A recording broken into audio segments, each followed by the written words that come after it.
The most hated troop in Clash of Clans, the Root Rider, is arguably still the strongest troop in the entire game. We have seen a meta shift towards Yetis and Dragons, but because of how versatile the Root Rider armies are and what all you can use them with, I don't see them going anywhere anytime soon. So today we're going to demonstrate some of that. The hero equipments are interchangeable, though there are a few that you want to stick to, such as the electric boots, the spiky ball, and the healer puppets. I'd also recommend the Eternal Tome. One thing you'll notice is that I use the Haste Vial with the Royal Champion because it is so versatile and non-situational. Another huge change that I've made recently is the Troop Launcher, and I'm going to demonstrate why in this Legends attack right now.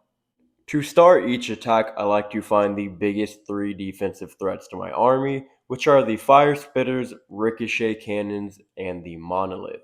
Another thing that can stop or harm my royal champion charge are the hero totems, as they can pull away the RC out of the invis spell. So I'm trying to find where I can get the most value right now, and I see that the town hall area has no heroes and no monolith. So I'm going to go ahead and push in my royal champion. I try to lead my invis spells a little bit so that I can get more value and also keep her and the fox alive for as long as possible. Ideally, you would like to keep your spirit fox alive with the recall spell. I'm able to pull the town hall, get it down, and create a perfect crescent funnel with this royal champion charge and also get a little additional value before I recall it. Now at this point you'll see that I'm dropping my queen on the edge of the crescent to pull the enemy clan castle troops towards her and take those out so they do not disrupt my attack. I also drop a couple, very few funneling troops in the bottom corner to avoid my army from rotating outside and taking heavy damage. Then I deploy my main army. The drop order is not that important, but you do want to make sure that you're tanking for your root riders and also dropping balloons right before or right after the healers to minimize the risk of air mines. Then at the end, you'll send in your royal champion so that it is fully protected and hitting those defenses while getting health from the healers.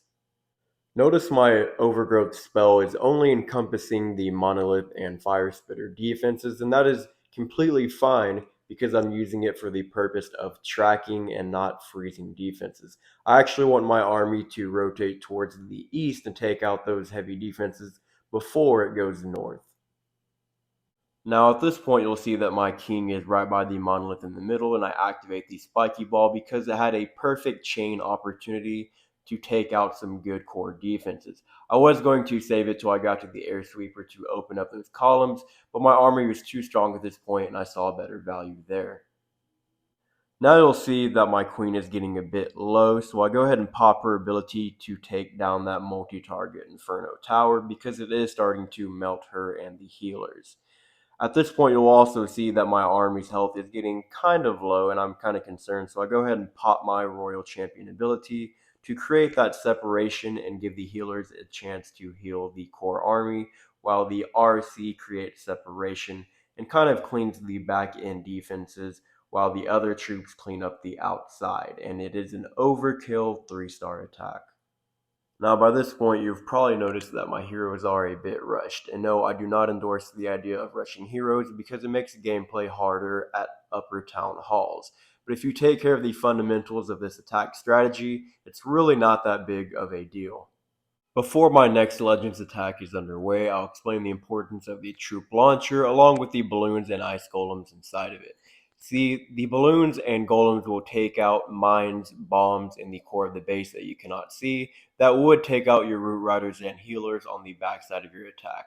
The siege barracks is another option, but that is only good for funneling and the reinforcements are pretty much wasted. So the base I'm attacking now is very much an anti-root rider base. You can notice that with the isolated town hall and fire spitters in the middle. But pay attention to the funnel I create with the royal champion charge, the tracking with the overgrowth spell, and then the backside ice block on the champ.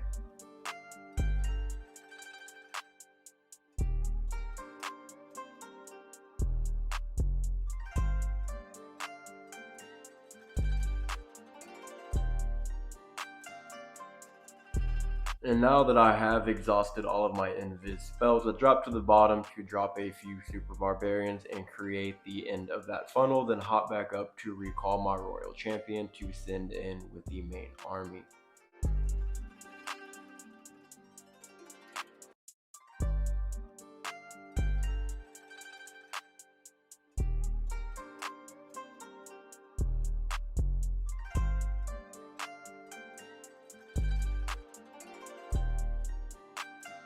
Notice how on my overgrowth I intentionally leave out one of the fire spitters, the one that is not targeting me right now.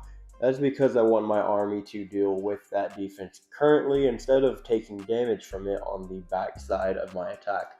Little things like this will drastically improve your attacking capabilities.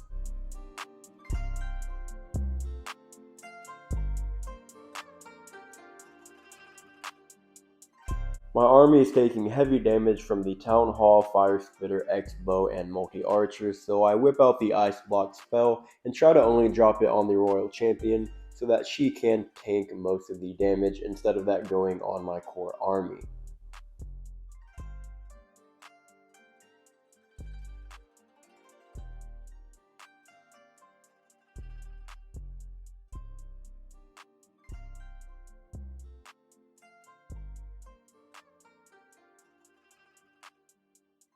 I am still holding on to that skeleton spell. It's because I wanted to drop it at that ricochet cannon to prevent that from targeting my ice golem. But here you'll see me make my biggest and probably first mistake of the attack with the super wall breaker. I didn't realize that I had root riders right there and that that column would already be opened. And you'll see that that will haunt me towards the end of the attack whenever I need a super wall breaker but end up not having one. Ultimately, it'll result in a time fail. Really, the best and probably only way to avoid making a silly mistake like the one I'm making right now is to reserve a couple cleanup troops for the backside of every base. That should pretty much be a staple in every army. Maybe two, three barbarians, maybe some minions, and especially a super wall breaker. That way, you can prevent time fails and get extra trophies. We are going to dive into one final attack, but before that, I want to showcase what I was talking about earlier, the idea that you can run different things with this attack. It's not very static. Let's visit Boone, a clan friend, and look at his army composition. You can see that he runs extra balloons and he has more cleanup troops. Probably the main thing is to avoid time fails and also preserve the healers long term. For the last attack, we are going to look at my most recent Clan War League replay. Feel free to slow down or pause this attack at any point as it is a fantastic replay. There's a lot of focus at the top with the heroes, clan castle, and heavy defense, so I send my RC charge up from the bottom to activate that Giga Bomb and take out the monolith while also creating a perfect crescent funnel for my army.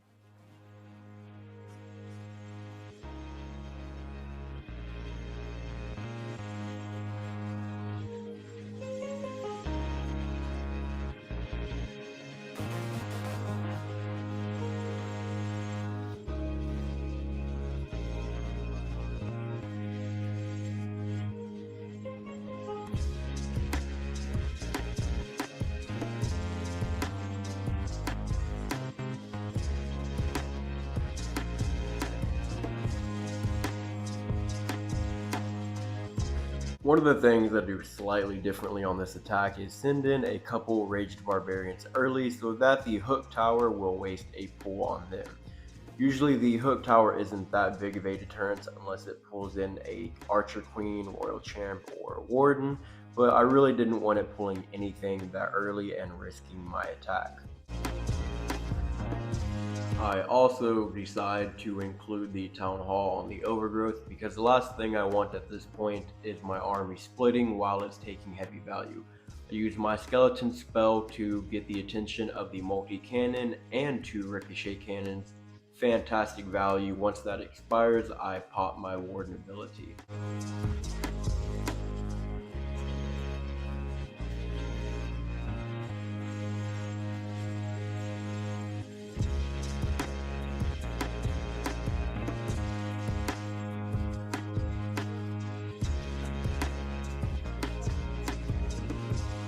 The town hall has gone down, and at this point in the attack, I know that it is pretty much a sweep. My RC is throwing out them final spears, and then I'm about to activate my spiky ball as kind of a flex on the opponent, and overall, it is a perfectly executed attack.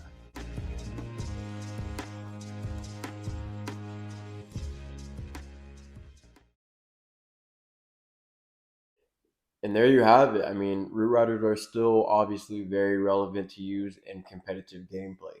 The game is evolving, and I applaud Supercell for that. But root riders, with their ability to open up the base, are still very strong, and I don't see them going anywhere.